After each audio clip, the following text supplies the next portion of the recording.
अस्सलाम वालेकुम गाइस, मैं हूं साजिद। आप देख रहे हैं Sajid Anas YouTube channel. New current paper mart की जानिब से तमाम व्यूज़ को जश्न आज़ादी मुबारक हो। 78वीं जश्न आज़ादी तमाम व्यूज़ को मुबारक हो।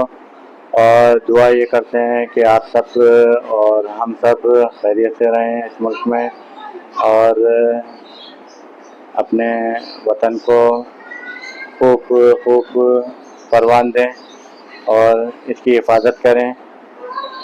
कम अज़ कम इस जश्न आज़ादी पे एक पौधा लगाएं और उसे दरख्त बनाएं। एक पौधा तो ज़रूर लगाएं, और ताकि वो दरख्त बन सके, एक अच्छा दरख्त बन सके। और दुआ ये है कि जिस जिस मुल्क पे कहते हैं यहूद और नसारा का कब्ज़ा है, उससे उनका कब्ज़ा छूट जाए